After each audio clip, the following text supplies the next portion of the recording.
नमस्कार दोस्तों, SBI securities morning podcast में आपका फिर से स्वागत है। आज के पॉडकास्ट में हम निफ्टी और बैंक निफ्टी में क्या उम्मीद करें इस पर चर्चा करेंगे और साथ ही कौन से ऐसे सेक्टर्स है, कौन से ऐसे स्टॉक्स है जिस पर हमें आज के दिन और आने वाले कुछ सत्रों के लिए ध्यान केंद्रित करना चाहिए, इस पर भी बात करेंगे।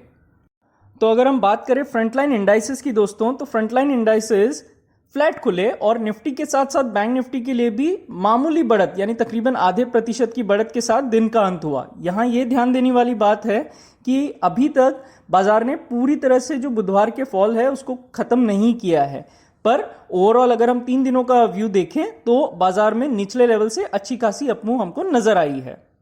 अगर हम डॉलर इंडेक्स और ब्रेंट क्रूड और साथ ही यूएस बॉन्ड यील्ड पर एक नज़र दौड़ाएं तो यहाँ दो चीज़ें हमारे लिए अच्छी है। पहली तो यूएस की जो 10 वर्षीय बॉन्ड यील्ड है वो 3.9 के नीचे आराम से कारोबार कर रही है और साथ ही जो डॉलर इंडेक्स है वो भी अब 101.75 के स्तर से नीचे कारोबार कर रहा है। ओवरऑल अगर हम डॉलर इंडेक्स को देखें तो वो अपनी स्विंग हाई से तकरीबन 5% से भी अधिक की गिरावट अभी तक दिखा चुका है।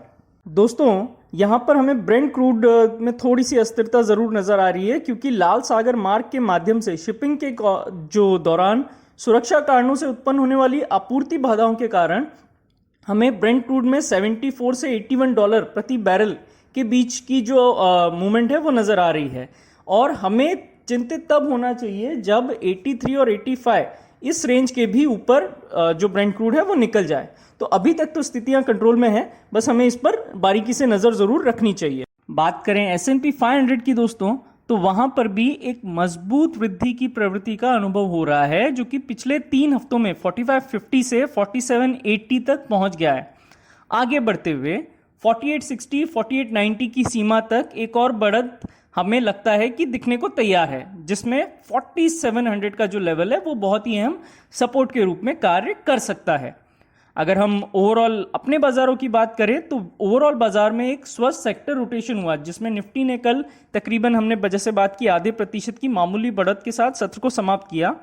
यहां पे इंडिया विक्स और अगर हम इंडिया विक्स को देखें तो वहां पर वह 14.50 के स्तर के ऊपर बना हुआ है, जो कि उस स्तर पर भी अस्थिरता को जो है वो बदलाव का संकेत देता है। तो हमें इंडिया विक्स पर जरूर एक ध्यान रखने की आवश्यकता है। बाकी बाजार में स्वस्थ ओवरऑल जो सेक्टर रोटेशन है वह हो रहा है और निफ्टी की भी चाल जो हम देखें निचले लेवल से बुधवार की गिरावट के बाद, तो वो बहुत अच्छी रिकवरी निफ्टी ने भी दिखाई है। आगे बढ़ते हुए 21,380 21,350 ये एक इंपॉर्टेंट सपोर्ट के रूप में कार्य करेगा और जब तक ये जोन होल्ड रहेगा तब तक बाजार के 21,560 से 21,590 तक के लेवल तक जो बढ़त है वो जारी रहने की आशंका है।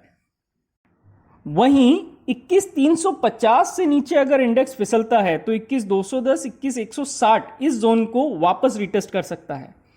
21,590 के ऊपर, फिर से दोहराता हूं, 21,590 के ऊपर 21,750 तक की जो रैली है वो हमको देखने को मिल सकती है।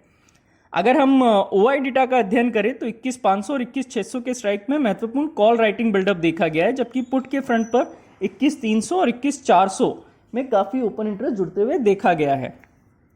बात करें रेंज की तो कुल मिलाकर दिन के लिए नीचे की सीमा जो है वो 21,370 और ऊपर की ओर अगर हम रेंज देखें तो 21,590 हो सकती है।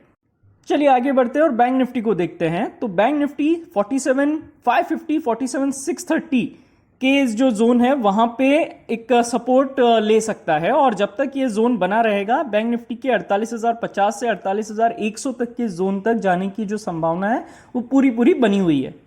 48,100 के ऊपर जो है वह 48,450 48,500 तक और भी ज्यादा मजबूत हो सकता है। यहीं 47,550 के टूटने की स्थिति में 47,300 पर रखे गए अपने सपोर्ट को बैंक निफ्टी रीटेस्ट कर सकता है। ओआई डेटा पर नजर दौड़ाएं तो 47,900 और 47,500 के पुट में, वहीं 48,000 के कॉल में महत्वपूर्ण ओपन इंटरेस्ट बिल्डअप देखा गया है, जो बैंकिंग इंडेक्स के लिए 47,630 और 48,070 की जो निकट अवधि की जो सीमा है उसको दर्शाता है, यानी ओवरऑल रेंज को दर्शाता है। चलिए आते हैं अब आपके फेवरेट सेगमेंट पर, यानी कि कौन से ऐसे सेक्टर्स और स्टॉक्स हैं जिन पर हमें नजर रखनी चाहिए आने वाले दिन के लिए भी और आज के दिन के लिए भी। तो बात करें अगर हम फार्मा की तो डिविस लैब, लॉरस लैब, वहीं हॉस्पिटल शेयरों में मैक्स हेल्थ केयर, फार्मा के दिग्गज नाम जैसे Lupin, Torrent pharma, Cipla, Glenmark, इन काउंटर्स ने बहुत ही अच्छा प्रदर्शन दिखाया और चार्ट पर भी इनमें हम देख सकते हैं कि बहुत अच्छी गति दिखी है। डिफेंस भी कल बहुत अच्छा प्रदर्शन दिखाने में कामयाब रहा। वहां पे HAL, कोचिन शिपयार्ड, मैस्डॉक और BDL जैसे नामों ने एक बढ़िया मूव कल दिखाया। ऑटो शेयर्स में जरूर वहां पे थोड़ा सा मिक्स्ड है। वहां पर हम चुनिंदा ऑटो शेयर में देखें, बजाज ऑटो, हीरो मोटो, TVS मोटर जैसे शेयरों ने बहुत अच्छे चार्ट संरचनाएं बनाई है और आगे भी उम्मीद है कि इनका जो मूव है वो कंटिन्यू रह सकता है। ओवरऑल बाजार की बात करें तो Jubilant Ingrevia, Deepak nitrite, Tata chem, Nocil, Gujarat alkali, अल्किन amine, Balaji amines, Aarti industries, fine organic, इस तरह के जो रसायन यानी केमिकल काउंटर्स है इनमें भी हमने बहुत बढ़िया मूव्स कल देखे। माइनिंग काउंटर्स में हिंडाल्को, हिंदुस्तान कॉपर, कोल इंडिया, NLC इंडिया के चार्ट में हमको खरीद जो है वो नजर आ रही है। यहां पे वापस से बाइंग का जो इंटरेस्ट है वो दिख रहा है। GNFC, कोरोमंडल और चंबल फर्टिलाइजर जैसे जो फर्टिलाइजर काउंटर है वहां पर भी आपको जो है नजर रखनी चाहिए, क्योंकि यहां पर भी जो मूव है वो कंटिन्यू होते हुए नजर आ रहा है। इनके अलावा अगर हम देखें, Nestle India, Tata consumer, Britannia, Godrej consumer, इन जैसे जो FMCG काउंटर्स है इनको भी आप देखेंगे तो यहां पे अच्छा खासा चार्ट फॉर्मेशंस नजर आ रही है। बात करें NTPC, Wipro, Hindalco, Kotak bank, Asian paint, NMDC, Voltas, Bharat forge, graphite, India cement, CESC, Kalyan jewellers, Rites, Intellect, Castrol industries, BBTC, green panel और BEML, इनमें भी अगर हम देखेंगे तो ओवरऑल जो फॉर्मेशंस है, ओवरऑल जो मूव है वो हमको अच्छा नजर आ रहा है। इनकी चार्ट फॉर्मेशंस भी अच्छी है और साथ ही एक अच्छा अपमूव भी हमको यहां पे आगे कैरी होता हुआ दिखता है। चलिए अब बात करते हैं FII डेटा की। तो FII ने नकद में कल 95 करोड़ रुपए की बिकवाली की, जबकि DI ने 167 करोड़ रुपए की खरीदारी की। इंडेक्स फ्यूचर्स के लिए FII का लॉन्ग शॉर्ट रेशियो थोड़ा कमजोर होकर 64.41 हो गया है, क्योंकि उन्होंने जो है 7100 यानी 7100 इंडेक्स फ्यूचर्स के जो लॉन्ग है वो बेचे हैं। स्टॉक वायदा के मोर्चे पर अगर हम बात करें तो FII ने 17,400 कॉन्ट्रैक्ट खरीदे हैं। वहीं ऑप्शंस के मोर्चे पर FII ने 2.5 लाख कॉल कॉन्ट्रैक्ट और 1.6 लाख पुट ऑप्शन कॉन्ट्रैक्ट जो है वो खरीदे हैं। तो दोस्तों आज के लिए बस इतना ही। हमारे पॉडकास्ट को नियमित रूप से सुनने के लिए और हमें इतना प्यार देने के लिए आपका बहुत बहुत धन्यवाद। Investment in securities market are subject to market risks. Read all the related documents carefully before investing.